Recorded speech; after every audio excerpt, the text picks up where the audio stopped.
नमस्कार दोस्तों। एग्जाम से पहले अगर आपने साधारण ब्याज के ये टॉप 10 क्वेश्चंस लगा लिए तो साधारण ब्याज का कोई भी प्रश्न आपसे एग्जाम में पूछा जाएगा वो आपसे बन जाएगा बहुत आराम से। ऐसा कोई सिंगल प्रश्न नहीं होगा जो आप यहां से पढ़ लें और एग्जाम में नहीं बने।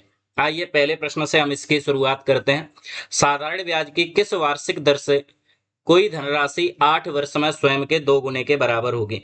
जब भी ये प्रश्न आएगा दोस्तों आपको क्या करना है, यहाँ पर n-1 इंटू 100 अपॉन में टी, ये फॉर्मूला लगाना है। एन यहाँ पर बताता है गुने को, कितने गुनी हो रही है, 2 गुनी, 3 गुनी, 4 गुनी।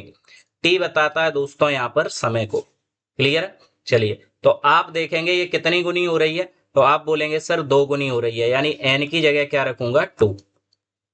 समय कितना लग रहा है, तो आप बोलेंगे सर 8 साल लग रहे हैं। 2 में से 1 गया तो 1 इंटू में 100 अपॉन में 8। 4 से कैंसिल किया ये 25 बार, 4 से भाग दिया ये 2 बार, 2 का भाग देंगे तो 12.5%। ऑप्शन नंबर बी हमारा बिल्कुल करेक्ट आंसर है। और उम्मीद है दोस्तों ये प्रश्न आपसे अब एग्जाम में नहीं बचेगा। अगर ये समझ में आया है तो इसी से रिलेटेड ये दूसरा क्वेश्चन है। कोई धनराशि 10 वर्ष में 2 गुनी हो जाती है, साधारण ब्याज की उसी दर पर वह 3 गुनी कितने वर्ष में होगी। तो सेम आपको वही फॉर्मूला लगाना है, लेकिन आप देखेंगे पहले 2 गुनी हो रही है फिर 3 गुनी हो रही है, तो यहाँ पर फॉर्मूला ये लग जाएगा n-1 इंटू 100 अपॉन में टी। T11 का मतलब पहला समय, n2 यानी दूसरा कितने गुना हो रहा है, -1 इंटू में 100 अपॉन में T2। ध्यान से समझना, यहाँ पर 100 से 100 कैंसिल हो जाता है तो इसका यूज हम फॉर्मूले में नहीं करते हैं ना। n1 की जगह आप रखेंगे 2 गुनी, तो 2 में से 1 गया 1। समय कितना लग रहा था 10 बराबर n2 का मतलब दोस्तों अगला गुना, अगला कितने गुनी हो रही है 3 गुनी, तो 3 में से 1 जाएगा, कितना बचेगा 2 बटे में समय हमें बताना है। इनका क्रॉस मल्टीप्लाई करो। T2 का जब 1 से करेंगे तो T2, 10 का 2 से गुणा किया तो 20, यानी आप बता देंगे भैया 20 वर्ष में ये 3 गुना हो जाएगा। क्लियर। चलिए, अगर ये सेशन आपको अच्छा लग रहा है, समझ में आ रहा है, तो आप हमारे चैनल को सब्सक्राइब करो, वीडियो को अपने दोस्तों के साथ शेयर करो, साथ ही साथ हमारी वीडियो को लाइक करते चलिए। अगर आपको इन क्वेश्चंस की पीडीएफ चाहिए, एसआई के ये टॉप 10 क्वेश्चंस आपको चाहिए, इस नंबर पर मैसेज कर देना, मैं पीडीएफ सेंड कर दूंगा। चलिए अगले क्वेश्चन की ओर। एक धनराशि 5 वर्षों का साधारण ब्याज उस राशि का 1/4 है। जो साधारण ब्याज है दोस्तों वो मूलधन का कितना है बताइए, 1/4। याद रखना ये p इधर इंटू में है तो बताइए इधर काय में आ जाएगा, ये डिवाइड में। अब हमें पता चला कि साधारण ब्याज 1 रुपए है और मूलधन कितना है हमारा 4 रुपए। ठीक है, क्या बताना है हमें, दर। तो दर का फॉर्मूला लगाइए, r बराबर I इंटू में 100 अपॉन में P इंटू में T। याद रखना दोस्तों, इससे थोड़ा जल्दी आप सवाल को सॉल्व कर पाएंगे। ब्याज हमारा बताइए कितना है, तो आप बोलेंगे सर 1 रुपए। मूलधन हमारा कितना है, तो आप बोलेंगे 4 रुपए। अब समय कितना दिया है, तो आप बोलेंगे सर 5 वर्ष। 4 से कैंसिल किया ये कितनी बार हुआ, 20 बार। 5 से भाग दिया कितनी बार गया, 4 बार। आप बोलेंगे सर जो दर है हमारी वो कितने परसेंट है, 4%। ऑप्शन नंबर ए बिल्कुल करेक्ट आंसर। साथियों समझ में आ रही होंगी सारी चीजें। चलिए, अगर मजा आ रहा है, सेशन अच्छा लग रहा है, तो आप जरूर कमेंट सेक्शन में लिखें, जिससे मैं आगे भी आपके लिए इसी प्रकार के प्रश्न लेकर आऊं। 8% वार्षिक ब्याज की दर से कौन सा धन 4 वर्षों में 6600 रुपए हो जाएगा। सबसे पहले आप ध्यान से समझना यहाँ पर क्या करना है। 8% क्या है हमारी इंटरेस्ट रेट, और समय कितना लग रहा है यहाँ पर 4 वर्ष। ठीक है, और यहाँ पर 6600 रुपए क्या है दोस्तों, ये हमारा मिश्र धन है, अमाउंट है। मिश्र धन हमारा कितना है 6600 रुपए। जब आपको मिश्र धन दे दिया जाए तो आपको क्या करना है दोस्तों, इनका गुणा करना है। 8 का 4 से गुणा किया तो ये कितना परसेंट बना, 32%। हटाएंगे तो बताइए अपॉन में क्या आएगा, 100। ये बताता है मूलधन को और ये दोस्तों बताता है ब्याज को। क्लियर है, ये ब्याज को बताता है। अब आपको पता चला 100 रुपए हमारा मूलधन है, 32 रुपए ब्याज है, यानी अपने हिसाब से अमाउंट बना 100 प्लस 32 यानी 132। मिश्र धन कैसे बनता है दोस्तों, मूलधन प्लस ब्याज, प्रिंसिपल प्लस इंटरेस्ट, जब इन्हें जोड़ दोगे तो अमाउंट बन जाएगा। 100 में 32 जोड़े तो अपने हिसाब से मिश्र धन 132, सवाल के हिसाब से 6600। क्लियर। 11 से काटा ये एक बार, ये दो बार, 11 से इसे कैंसिल किया 600, 12 से ये एक बार, 12 से ये 50 बार, यानी एक की वैल्यू कितनी है 50। हमने कितना मूलधन माना था 100, तो 100 की वैल्यू बताइए कितनी होगी। आप बोलेंगे 50 इंटू में 100 यानी कि 5000। यही हमारा आंसर, ऑप्शन नंबर ए बिल्कुल करेक्ट आंसर। क्लियर, समझ में आ रही है चीजें। चलिए अगले क्वेश्चन की ओर मूव करते हैं। यदि मूलधन और उस पर एक वर्ष के ब्याज के बाद मिश्र धन का अनुपात 10:12, प्रिंसिपल का और अमाउंट, यानी मूलधन और मिश्र धन का अनुपात है 10:12। हमसे क्या पूछी है, रेट। फॉर्मूला याद रखना, आई इंटू 100 अपॉन पी इंटू में टी। ठीक है, चलिए ब्याज आप बताइए, 10 रुपए आपका मूलधन था, 12 रुपए आपको मिले, यानी आपको ब्याज कितने रुपए मिला, 2, यानी ब्याज की जगह लिखेंगे 2 गुणा 100। मूलधन बताइए हमारा कितना है 10, समय हमें कितना दिया है 1 वर्ष, तो 0 से 0 कैंसिल, 10 का 2 से गुणा किया 20%। यही हमारा आंसर है। उम्मीद है दोस्तों ये प्रश्न आपको बिल्कुल समझ में आ रहे होंगे, बिल्कुल आसानी से आप इन्हें बना पा रहे होंगे। अगर सेशन अच्छा लग रहा है तो बिल्कुल लाइक करें, कमेंट सेक्शन में कमेंट करके बताएं कि सभी चैप्टरों के क्या मैं टॉप 10 क्वेश्चंस आपको करा दूं जो एग्जाम ओरिएंटेड हो, सबसे ज्यादा पूछे जाते हो, है ना। चलिए 800 रुपए की राशि थी, प्रिंसिपल था 800 रुपए, 3 वर्षों में वो अमाउंट हो गया हमारा 920 रुपए। कुछ ना कुछ रेट था, वो बोल रहा है अगर रेट को हम 3% बढ़ा दें, जो दर है उसे हम कितना बढ़ा दें 3%, तो वो बोल रहा है वह राशि कितनी हो जाएगी। तो ध्यान से समझना, जब हमें क्या बताना है राशि कितनी होगी, तो पहले ब्याज निकालेंगे। कैसे निकालते हैं, एस आई बराबर पी इंटू आर, आर कितनी बड़ी यहाँ पर 3, समय कितना था 3 बटे में 100, तो 2 जीरो से ये 2 जीरो क्या हो गए कैंसिल, गुणा करो 8 तिया 24, 24 तिया 72।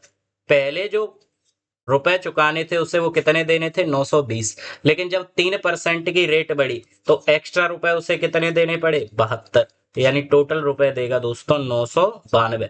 ये उसका नया अमाउंट हो जाएगा। ऑप्शन नंबर सी बिल्कुल करेक्ट आंसर। और ये ऐसे प्रश्न है जो एग्जाम में बहुत ज्यादा पूछे जाते हैं। ठीक है, एसआई का कोई प्रश्न ऐसा बचा ही नहीं जो महत्वपूर्ण हो और मैं आपको यहाँ पर करा नहीं रहा।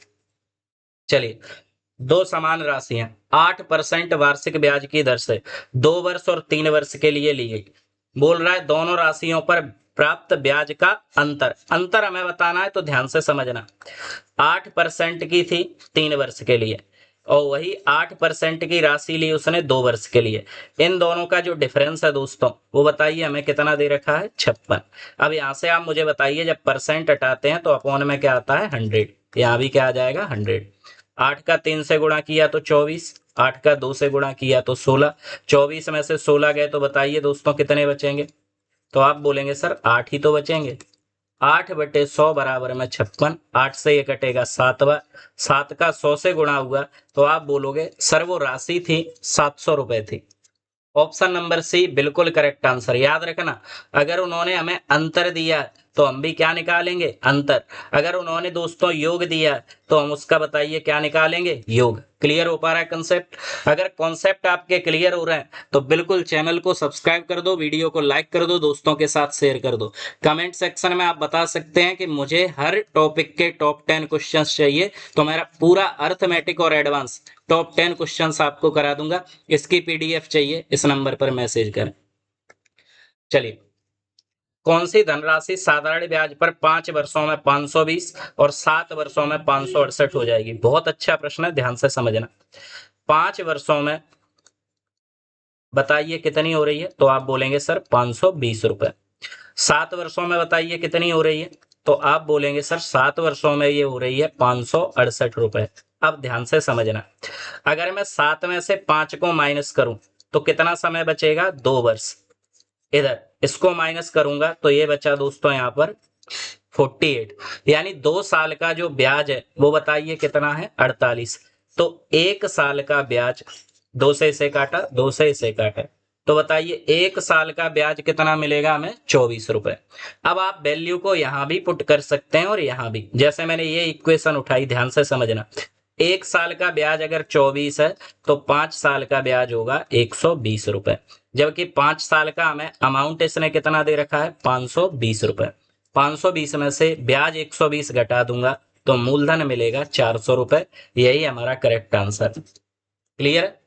चलिए, उम्मीद है दोस्तों ये प्रश्न आपकी समझ में आ रहा होगा। प्रश्न बहुत महत्वपूर्ण है, अगर समझ में नहीं आया तो वीडियो को आप फिर से एक बार दोबारा देख लेना। क्लियर है? चलिए,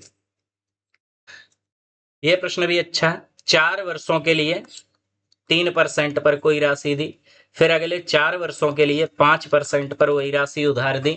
बोल रहा है 8 वर्षों से ज्यादा। देखिए 4 वर्ष और 4 वर्ष कितनी हो गई 8 वर्ष। 8 से ज्यादा अगर कोई लेगा तो 6% का ब्याज लगेगा। उसने टोटल कितने टाइम के लिए लिया है 9 साल के लिए।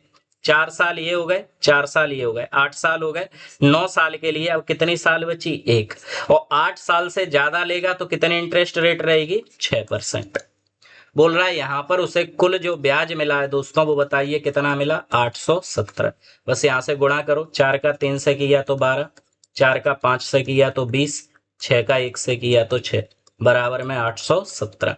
इन्हें जोड़ा 20 और 12 32, 32 और 6 दोस्तों कितने हो गए 38, बराबर में 817। 2 से इसे काटा 19 बार, 2 से इसे काटा तो 50 बार, 19 से इसे काटा 43 बार, गुणा कर दिया यहाँ पर। ये दोस्तों अपॉन में 50 है, जब उधर जाएंगे तो काय में जाएंगे इनटू में। 43 गुणा 50 यानी हमें पता चला जो प्रिंसिपल है दोस्तों वो कितना है हमारा 2150 रुपए। ऑप्शन नंबर, चलिए यहाँ पर ये ऑप्शन मिस्टेक हो गए दोस्तों। 2150 बिल्कुल करेक्ट आंसर है ना। 2150 रुपए हमारा बिल्कुल करेक्ट आंसर है।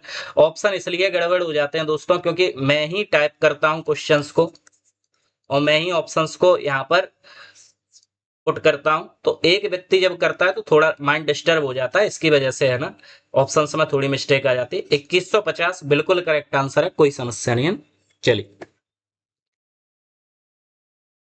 ये प्रश्न भी बहुत अच्छा है। 4000 रुपए पर x% वार्षिक की दर से 3 वर्षों का साधारण ब्याज और 5000 रुपए पर 12% वार्षिक दर से 2 वर्षों का साधारण ब्याज बराबर। चलिए, x की वैल्यू हमें बतानी है तो यहां पर हम क्या करेंगे मूलधन गुणा दर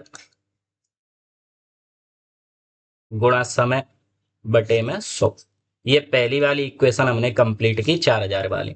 अब इधर आ जाओ, 5000 रुपए, दर कितनी है 12%, समय बताइए कितना है 2 बटे में 100। साधारण ब्याज बराबर है तो बराबर का साइन लगाए, इनसे ये कैंसिल, इन 3 जीरो से दोस्तों ये 3 जीरो क्या हो जाएंगे कैंसिल। इधर 4 का 3 से गुणा करेंगे तो 12, 12 से 12 भी कैंसिल हो जाएगा। x बराबर यहां पर क्या बचा 5 और यहां पर क्या बचा 2, 5 दूनी आप बोलेंगे 10, यानी x की जो वैल्यू है दोस्तों वो कितने परसेंट आएगी 10%। ऑप्शन नंबर बी हमारा बिल्कुल करेक्ट आंसर है। उम्मीद है दोस्तों ये 10 के 10 प्रश्न आपके दिमाग में फिक्स हो गए होंगे, सारी चीजें समझ में आई होंगी। अगर आप चाहते हैं कि मैं हर टॉपिक के हर चैप्टर के आपको टॉप 10 इंपोर्टेंट क्वेश्चन करा दूं तो दोस्तों आप कमेंट सेक्शन में जरूर लिखिए यस सर हमें ये क्वेश्चंस करा दें, जिससे दोस्तों अगर कमेंट आते हैं तो मुझे ये पता चलता है कि बच्चे मुझसे पढ़ने के लिए कहीं ना कहीं इच्छुक है, या किसी एक बच्चे की भी समझ में आता है तो मुझे लगेगा कि हाँ मैं बच्चों को समझा पा रहा हूं, मुझे ये सीरीज कंटिन्यू करनी चाहिए। जब आप लोग कमेंट नहीं करते हैं दोस्तों तो फिर मुझे पता नहीं चलता कि ये आपकी सवाल समझ में आ रहे हैं या नहीं।